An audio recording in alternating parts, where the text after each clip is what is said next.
Hey all, welcome back to Wuthering Waves. I'm a little bit late to the party. I've just seen that Wuthering Waves shared more information about their new negative status combat mechanic. This was posted yesterday, but I still wanted to give my thoughts, go through this. I haven't gone through it yet, so I'm going to go with you guys through it and tell you my opinion on each mechanic. I don't know how in-depth this is, but it is cool that the game is finally getting some form of more relevancy for the elemental system that they have, right? Because up until now, elements didn't really matter other than applying, certain resistances to bosses so that you could only use certain characters in the tower and stuff like that. And it's great that they're adding more complexity to the system to make the combat even more complex and fun. We've already seen Spectral Frazzle because it got added with Spectral Rover. So without further ado, let's read what they wrote here. Okay, so obviously they start off with Spectral Frazzle. Certain Spectral attacks inflict a stackable Spectral Frazzle effect.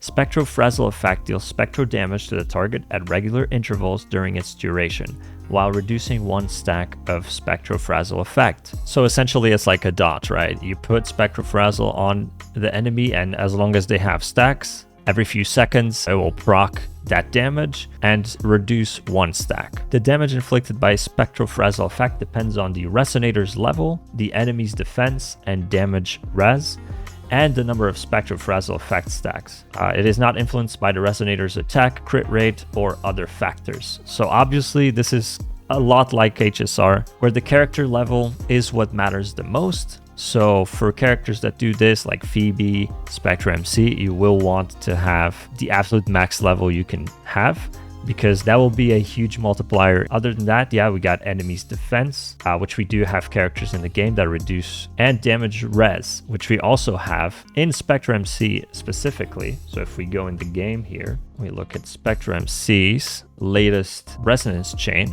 Resonance skill resonating slashes and resonance skill resonating spin reduces the target's spectral damage res by 10% on hit for 20 seconds. So this will influence how much damage the Spectral Frazzle does, which hints at the fact that Spectral Rover will remain relevant even with Phoebe as like a sub DPS role. Inflict negative status on enemies. Okay, so they're giving examples here of what can be done in the game. Rover Spectro. Perform enhanced resonance skill when Rover Spectro has more than 50% of diminutive sound, which is their forte circuit bar, to inflict 2 stacks of Spectral Frazzle effect, and Shimmer. Targets affected by Shimmer retain their Spectral Frazzle effect stacks, even though the effect normally decreases stacks upon dealing damage. This is super important. We already knew this. This is already in the game, Shimmer. Essentially, this solidifies Spectral Rover has a really good Spectral Frazzle support, because this will ensure that you can always retain max stacks on the enemies, which means that they will take the most damage that they can when scaling with the number of stacks. So we've seen already 2 reasons why Spectral Rover is a great support type unit for Spectral Frazzle. One, it has a spectral damage res debuff in his R6, but also it has Shimmer, which prevents Spectral Frazzle stacks from reducing, which will allow you to stack the highest amount of Spectral Frazzle as you can, which will maximize your damage. Resonance Liberation applies 6 stacks of Spectral Frazzle effect to all targets in range. So we can see here that Spectral already has a great kit for Spectral Frazzle. The ultimate adds 6 stacks and the enhanced skill applies 2 stacks. This already is in the game, right? So you can stack them up pretty fast with Spectral Rover. I can see Phoebe already down here, and I'm guessing they're gonna talk about how she can also apply a ton of stacks. As the new character, of course, she will be the premier Spectral Frazzle unit. So she has Phoebe Confession. Phoebe in her Confession status is adept at inflicting Spectral Frazzle effect on enemies. Heavy attack. Starflash applies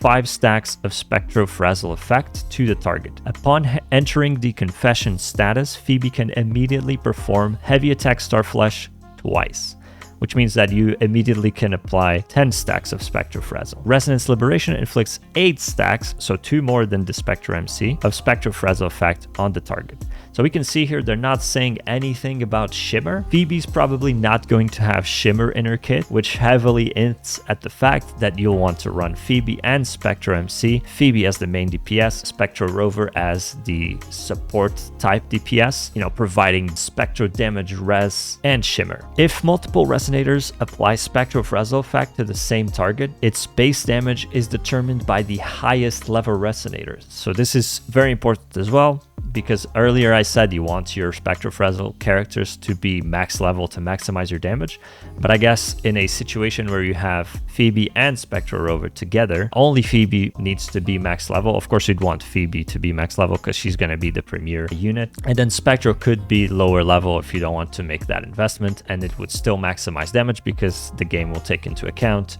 Phoebe's level, so the highest level. Utilize negative statuses for more buffs. In addition to the inherent effects of negative status, some resonators receive extra bonuses when battling foes with negative status. Phoebe Absolution Status. Phoebe in her Absolution Status gains increased combat strength against enemies with Spectro-Frazzle effect. Heavy Attack Starflash benefits from an enhanced damage multiplier, and under Absolution Status, she can perform it 4 times, which is 20 stacks. The outro skill also boasts an enhanced damage multiplier. So essentially she's gonna do more damage as long as the enemies have Spectro-Frazzle. So in addition to the Spectro-Frazzle damage, her own kit also benefits from just the buff existing. Negative status effects can be enhanced by certain weapons, Sonata effects, and echo skills. We already know about Sonata effects, right? We have the Celestial Light echo set in the game already, which is going to be Phoebe's and Spectre MC's best echo set right now. So we've already seen that. But of course, there's going to be weapons. Presumably Phoebe's weapon is going to be one of those. Choose your tactics wisely by selecting weapons and echoes that boost your combat effectiveness. So yeah, Spectro-Frazzle ends up being essentially a dot kind of playstyle, which is pretty exciting. I'm gonna pick up Phoebe on my main account, not the free-to-play account that I make the videos about. So maybe I'll make a video about her, because I'm always excited for new playstyles, always interested in trying those out. So maybe something that I will cover. So now they have here listed other negative effects. To my understanding, no one in the game is going to be applying these yet, unless they change existing characters' kits to do these. So these are going to be presumably for future units. Or of course, we get echoes for these effects that we can add on to existing characters. That's also a way to do it. Arrow Erosion. Certain arrow attacks will inflict stackable arrow erosion on enemies. Arrow Erosion inflicts arrow damage on the target at regular intervals as long as it lasts, with more stacks resulting in greater damage. This is basically another dot, so it's very similar to Spectro-Frazzle. I think the main thing that I see here is it says as long as it lasts, which I guess means that there's a timer on it. So you'll put it up, can stack it up, and the stacks will increase the damage that it does, but presumably there is a timer going down, unlike Spectro-Frazzle where stacks go down. Here maybe there will be a timer, but other than that, seems very similar to Spectro-Frazzle. Not very original. I think the arrow element makes me think more of something like gathering enemies and stuff like that, or buffing characters. Havoc Bane. Certain Havoc attacks will inflict Havoc Bane on enemies. Havoc Bane accumulates stacks automatically while it remains active. Once it reaches its maximum stacks, it deals Havoc damage to the target, removes Havoc Bane, and applies Havoc Bane to nearby characters. So this is essentially like a bomb, right? You put it on an enemy, you don't need to continuously apply it. It'll build itself up, and then once it maxes out, boom, it explodes, and it basically spreads itself like a virus to all the other enemies around it, which is pretty cool. It's like, okay, so this is way more creative, I feel like, than what they did with Arrow, which was very similar to Spectro-Frazzle. Sounds like it stays true to the Havoc element, which I feel like is more tuned for AoE damage. Sounds like a fun effect, so I'm all for it. Okay, moving on to Fusion Burst. Certain fusion attacks will inflict stackable Fusion Burst on enemies. Once Fusion Burst hits its max stacks, it ignites and removes those stacks, dealing fusion damage. This is like a mix of Spectro-Frazzle and Havoc. So you do have to build up stacks. You do have to actively apply the status. And once it reaches the max stacks, it boom, explodes.